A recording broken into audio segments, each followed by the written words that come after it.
తాకట్లో ఉన్న మీ బంగారాన్ని విడిపించి ఆ రోజు ఆన్లైన్ రేటుకి కొంటాం. Sharma gold company.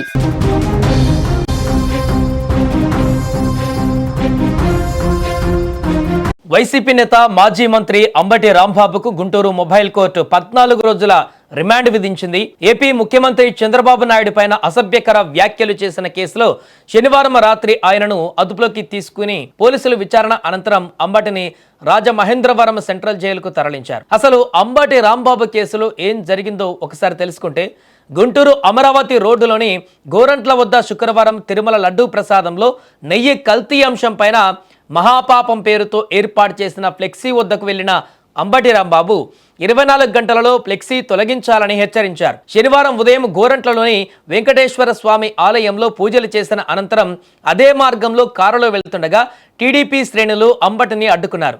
ఈ క్రమంలో ఆగ్రహించిన అంబటి రాంబాబు కారులో నుంచే తీవ్ర అసభ్య పదజాలంతో దూషించారు. ఆయన చేసిన వ్యాఖ్యలు కారులో ఉన్నవారు వీడియోగా రికార్డ్ చేయడంతో అవి సోషల్ మీడియాలో వైరల్ అయ్యాయి.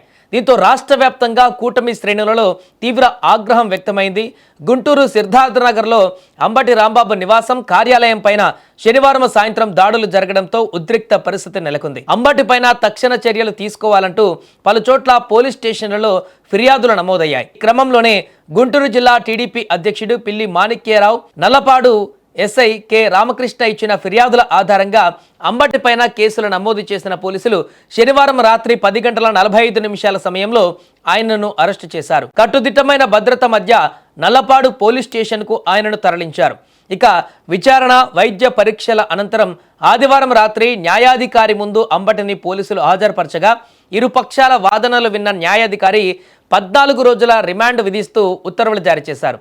న్యాయాధికారి ఆదేశాలతో అంబటి రాంబాబును పోలీసులు రాజమహేంద్రవరం సెంట్రల్ జైలుకు తరలించారు.